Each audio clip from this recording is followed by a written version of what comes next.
Okay, we're going to bring on our next guest, and it is Karen Turner. And Karen recently got some good news that she was a finalist for an awards process. Yay! And she also is with Brown Girls Books, which is the publishing house that Rashonda Tate Billingsley and Victoria Christopher Murray established several years ago. I think they just celebrate their 10th anniversary. Did I see that? Has it been that long already? Yeah. Wow. Maybe has it been 10? It might have been 10. But anyway, maybe Karen knows. Karen doesn't know, but it sounds good. So Karen, congratulations. Hi. What was the name of the finalist, the award process? That you... Eric Hoffer Award category finalist.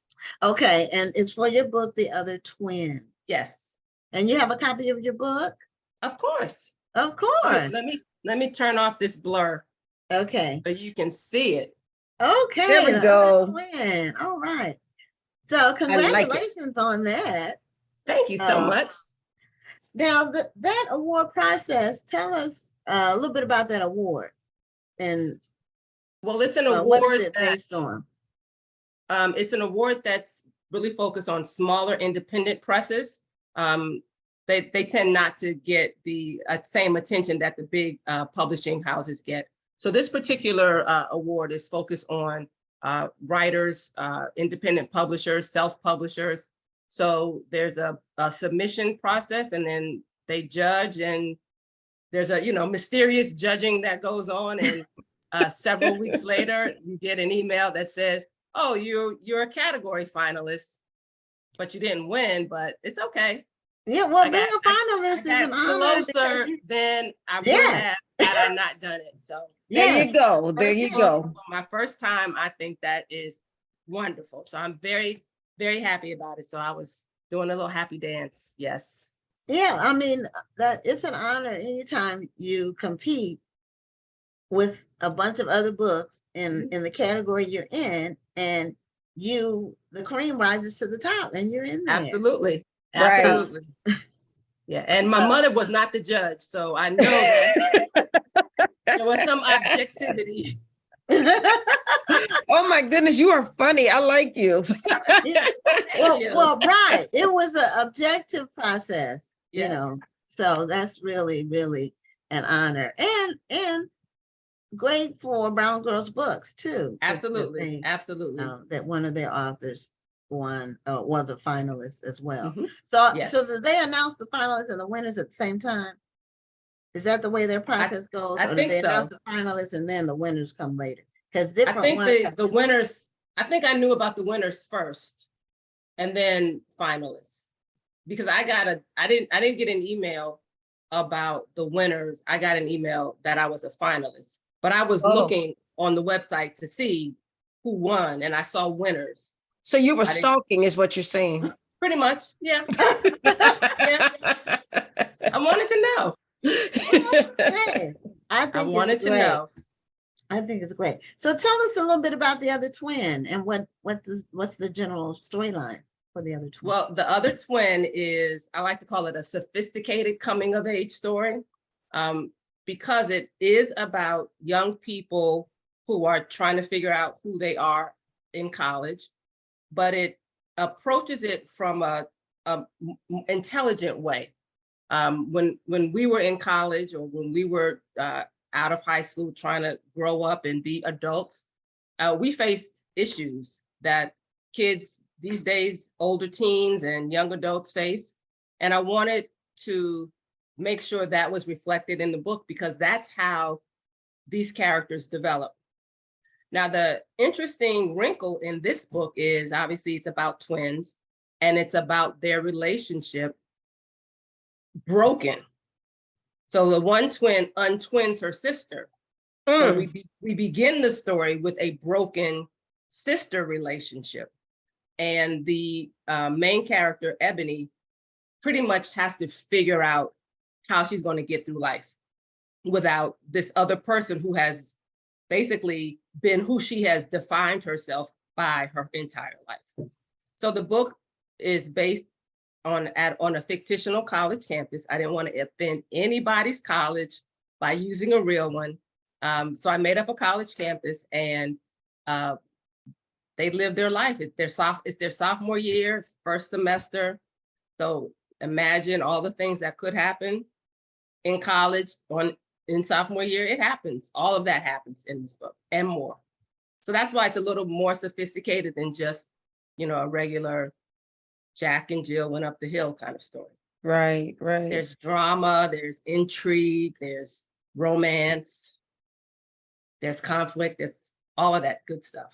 Well, I think an interesting aspect, even though I love all of what you just named. I mean, I think an interesting aspect, though, is exploring twins who kind of untwin each other, who stop speaking. And often when you think of twins, you think of them being best friends, Right. always wanting to dress alike. We're going to have a double wedding. So I know, and I'm sure it happens more than I might think, but I just never imagined twins actually just not getting along or not talking to each other. Is that something that you've seen in real life and that you wanted to explore? No, It's just something. it's just something. So none of this is based on anything. I have a weird Nothing wrong with imagination. nothing wrong with weird Yeah. imaginations. I was just wondering where you got No, the no. idea. Because I don't was know. gonna ask, are the twins, I don't do you know. twins? Do you have twins? Are the twins? I don't in your have life? twins. Are you a I- twin? I'm not a twin. I don't have twins. I know twins, but none of the twins that I know have untwinned each other. All the twins that I know are in good relationships with their twin. Yeah. But the way this story came to me, it came as a sister and her twin. I don't know why. There was nothing going on in my life at that time that would have suggested that, oh, twins are what you need to write about.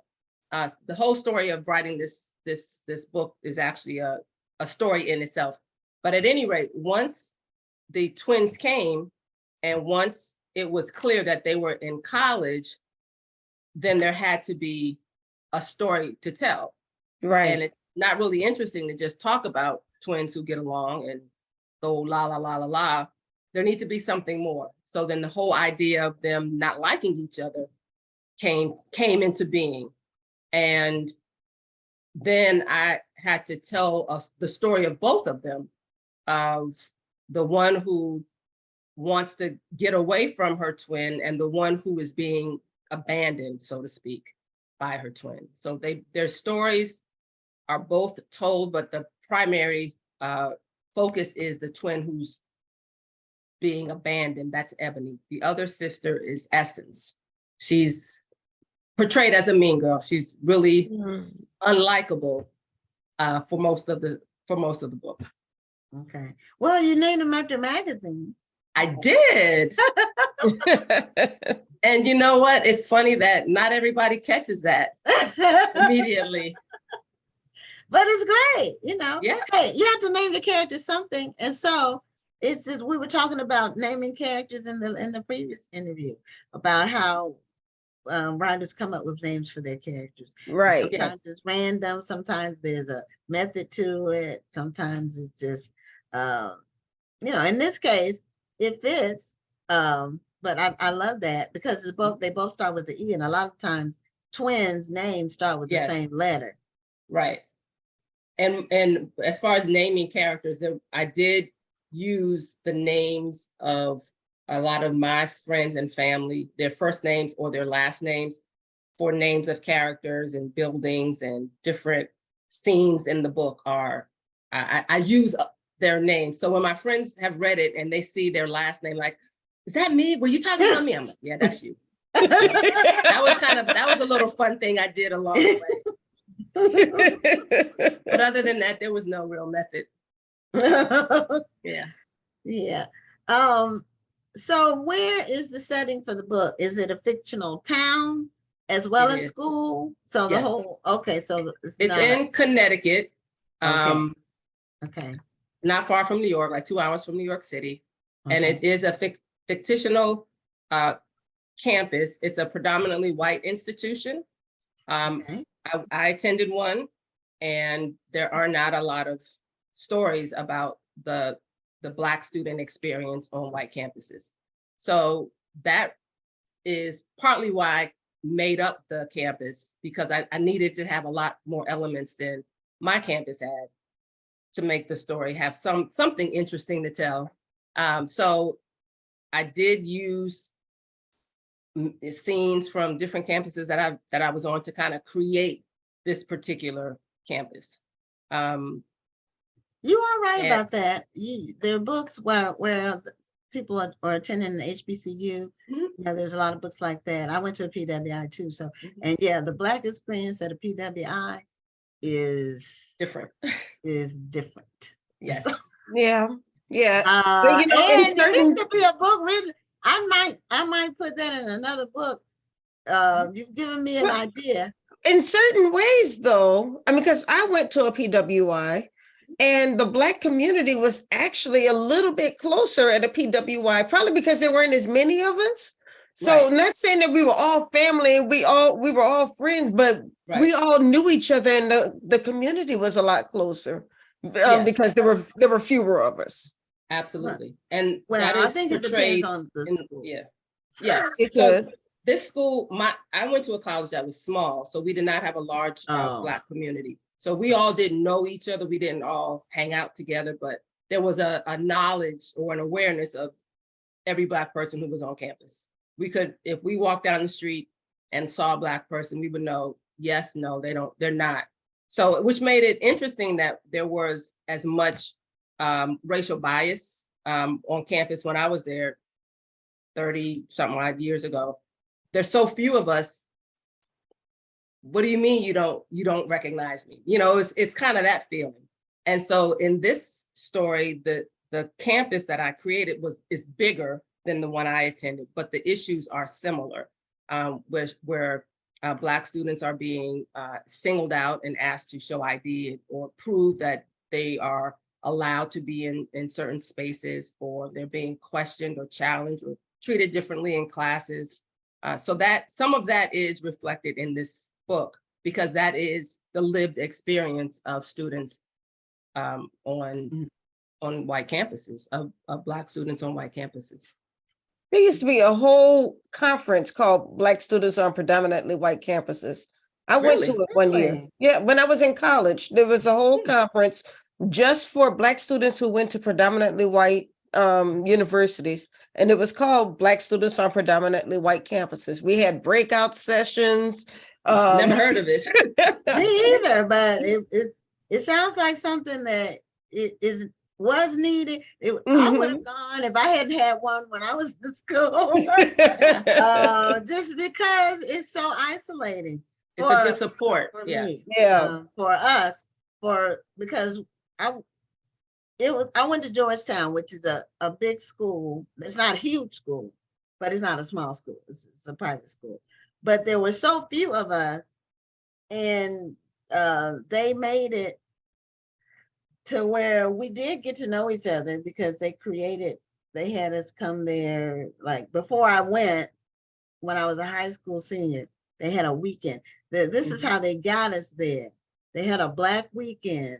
And I went, my parents let me go for the weekend in Washington. And I'm thinking when I accepted it, I'll get there in the fall as a freshman, there's gonna be all these Black people. And you get there, it's like, where are they? You see them here every night. You know, if in your class, you're the only one, unless there's one of those big classes with 200 people, then it'd be two, Right. you and another person. It's another, my daughter went to an HBCU and she loved it. And I'm happy about that she still has a fond memory. She goes to homecoming. She does all those, you know, her line sister, she pledged. I haven't been back to Georgetown in a long time. Since like 2 or 3 years after I graduated, I haven't been back since. And they call me about making a donation, and I'm like, All the I'm time. saying that. Religiously. Yeah. Yeah. you know, I'm not gonna give you a nickel. Mm. You don't need it. They got $1 billion endowment. They don't need my money. But anyway, Well, I hope you give your money to somebody. Maybe your Yeah, daughter's I give HBCU. it to the United Negro College Fund. That's who I Right, donate to. yeah, Because yeah. that's, they're doing good works. yes. So anyway, absolutely. but it's interesting that you had that as your setting, for the Black students and twins. So you had a lot of elements there. Yeah, just unique, different elements. And I didn't plan for any of it. It just developed. It just came out that way. And I had a little help, from Victoria. She finessed it. That's the nice word for saying that she beat me into submission. But in Yeah, love, it's in love. sometimes it's difficult having Yeah. someone critique your work. Yes. Yes. Yeah, Well, that's and this why was I my first attempt at writing anything like this. And I obviously didn't know any of the rules. I didn't approach it in a sane way because I wasn't intending to write a book. I was just kind of passing time and writing a story, and it came out and it kept coming out and kept coming out. So eventually, when I gave it to her for her to read, then I had to learn the rules and the lines and kind of reframe, rewrite, re a lot of stuff, so that it could be a story worth telling and a story worth selling, and obviously worth reading. Oh, that's wonderful. Yes. I'm can't wait to read it myself. So It is. This book is a hug. I mean, after you're done, you're gonna want to hug it. I promise you, you're gonna He want to. said this book is a hug. That It is the quote is. of the night. It is. You're gonna finish it, and you're just gonna be like, "Aww." And if you don't, call me, and I'll give you your money back. I will give you your money back. Not everybody, just you two. I mean, people have to tell the story their own way, and so every author of book writing is personal. It is. Right. Yeah. And so as a writer, I know I have the stories that I want to tell, and I really, I tell them, and my position, because I self-publish, so I put my best foot forward, and I say, let the chips fall, and Exactly. Right. who enjoys it will enjoy it, and Right. who doesn't won't. But That's with anything. If it's self-published, if it's published by a big house or a small house, Yeah, not 'cause it's not gonna be for everybody. right, and not every book Mhm. is going to be a bestseller, although Right. That's why you really have to think about who your target audience is. And Yes. then you write to that audience. Right. You are not going to make everybody happy. Right. That's why you can't get down. If you get a so-called bad review, it might just be because that book wasn't their cup of tea. It doesn't mean it's a Exactly. bad book. So Right. don't get depressed about it. Right, exactly. And I did get a bad review on Amazon. A reader read it, and she said, I feel like I'm reading the diary of a young person. Mm. And I wanted to say, yeah, you are. That's kind of how this book is. So, and so that goes to your point. She didn't get it. That's what Right. makes this story. That's how I kind of tell the story, kind of through her diary, her journal entries. okay. So the fact that that's what she didn't like about it, this just wasn't for her. So, Right. whatever. Yeah, and not everybody's gonna like your book. But Yeah. one thing I don't like, this is a couple of things I don't like about people who do reviews. I don't like a drive-by review, a 1-star drive-by where they either they just, now Amazon used to make you actually write something Mhm. Right. when you rated it. Now they don't. Yeah. You they can don't. just do a 1-star and keep going. You don't have to say Yeah. anything. Yeah, see, why you didn't I don't it. like that. I mean, Me if either. you're going to give me a 1 or a 2, at least let me know why. Let me know Fortunately, why. I've not gotten a lot of 1 or 2s in my career. Thank God for Yes. that. But if you don't like it, I would love to know why you don't like it. Don't Exactly. just throw it out there, because now you just look like a hater. Right? Right, and then it's anonymous Haters because, gonna hate. yeah, Right. and you don't know who it is because it's anonymous. I mean, they can do it Right. anonymously and just do this Yeah. 1 star, but you Mhm. know, you can't dwell on that. And so No, not I at all. do, I do want to reference something you had in your bio about your a health challenge you had. Mhm.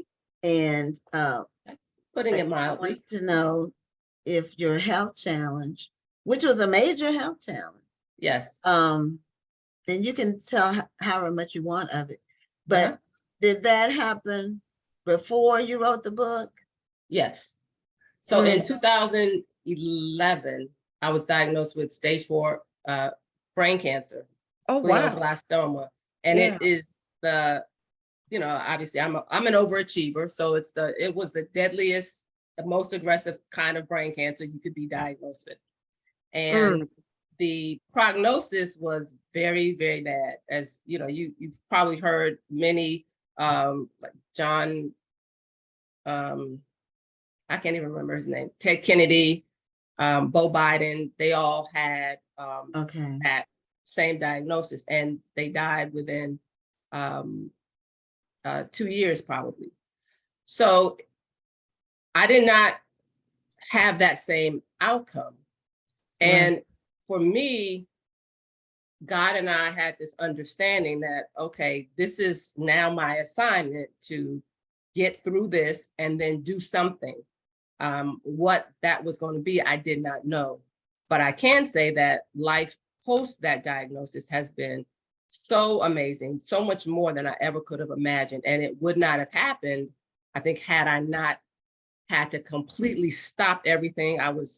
Had been a trial lawyer for 22 years. So I was moving and, doing all of that, and just kind of stay on that path. But this diagnosis stopped everything and put Mm. a lot of things in perspective. So I just completely had to stop everything. I was not able to do really anything for a little while. And then slowly came back and started working again. And then just deciding that I don't know how long I'm going to be here. So I want to start doing things that matter to me. My daughter was 14 years old at the time, and I really wanted to be very present for her and do what would bring her life fulfillment and joy, and as well as mine. So along the way,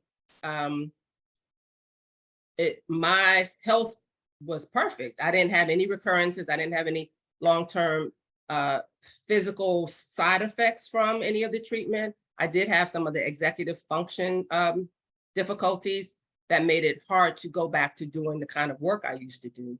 Not to mention I had to eliminate that level of stress. But around 2016, when my daughter was getting ready for college and going into college, is when I started thinking about writing creatively. I tell people I've been a storyteller all my life. As a little kid, I used to, with my Barbie dolls, I used to make up stories with my Barbie dolls.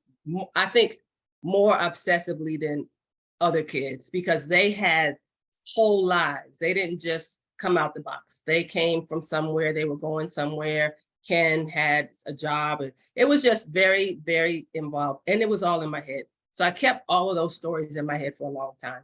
And then as my daughter was starting to write and create, we would talk about different story ideas, and I would kind of helicopter her writing, and she told me to get out her face in a nice respectful way and just go write on my own. So I read the book Year of Yes by Shonda Rhimes, and that book really propelled me to open my computer and just start writing. So the health challenge erased my slate of all the things that I had been holding on to, that I had been doing, that God decided, okay, you've done that, you've done well, it's time to do something else. And so the something else, I believe, was this writing experience. It took a while for me to get there, because I didn't know that that's what I needed to do. But once I started, I could not have imagined doing anything else. So I just love it. I really do. So are you Wow. still practicing law? I do, but I'm not a trial lawyer anymore. I work in-house, as in-house Okay. counsel at Howard University. Oh, okay. You're at Howard? I am. Girl, you're right down the Yeah, street. right We need down to the have street. lunch. Right down Let's the do that. I live in Silver Spring. I'm gonna call you, girl. Oh, yeah, I'm not far from Silver Spring, 10 minutes, actually. I'm pointing. Oh. You see me pointing because it's I that know, way. right? Yeah, I'm not far from Tacoma Metro. Oh, okay. So yeah, we're real We could close. probably walk. Yeah, Yeah, we need to link up. yeah. Well, I was just going to ask, first of all, that was a beautiful testimony you just shared. It was. Yeah, Thank and you. so thank you for doing that, because there are people out here who are suffering from chronic illnesses Yes, or the like, and Yes. they're thinking that that's it for them. But you Yeah. basically found a whole new life almost, because you Absolutely. decided to go pursue something that you've wanted to do. yeah. And part of it is surrender. So when I remember being in the hospital and hearing those words and hearing what was ahead, there was nothing I could do about it but to surrender and just let go and let God. And I knew that I didn't feel like that was my end. I knew that there was more to me and more Yes. to my work. And I have actually become an advocate in the brain cancer community. I do a lot of fundraising and a lot of advocacy work in that space. And I'm an advocate. That's what I do as an attorney. So it makes sense that I would use those gifts in this space where the voices are not as loud, because even though this is a very deadly cancer, it affects a small number of people in the larger scheme of people with cancer. It's much smaller percentage of people who have stage 4 glioblastoma than have breast cancer or prostate cancer. Those cancers Right. get a lot of attention and a lot of funding for research and treatments. This cancer does not, but it is a very costly one, and it does affect more people than we realize. Every year, I'm shocked at the number of people in my network that are impacted by brain tumors or brain cancer in the African American community, especially. And we don't talk about it. So there may be more than we even know, but they just say, okay, well, it's not anything that other people have because it's so rare. But it's rare, but it's like 15 of us who have the same rare condition. We Right. can be a support to each other and to the people who care for us. So I'm very now, involved in that space, hoping to just bring more attention and awareness and funding to find better cures and better treatments, because there are hundreds of types of brain cancers, but maybe like four treatments, and it's so expensive. Have you thought of we're going all into the Yeah. next hour, Gwen. So Sorry. before we go, show a copy of your book again. The other And- twin, Other twin, and it was just recently announced as a finalist for you have to repeat it. For me. Eric Hoffer Book Award category finalist. Okay. That means it's really good. That's right. This is really good. Well, thank you so Thank you. much, Karen, for My being a guest pleasure. on Black Authors Matter TV. When we're excited about your success and also about your Yes. full recovery from Thank you. cancer. Thank you very much. Thank you for having me. This was so much fun. Thank you for being here. Thank you for sharing your story. I will definitely be reading the book. Congratulations on a great story. Thank you. And let me know if you hug the book at the end. Okay. I will. I already know I'm going to hug the book. That's what Okay. I'm about to get. All right. Thank you, Okay. ladies. Thank Okay, have a you. great night. Blessings to you. Bye-bye.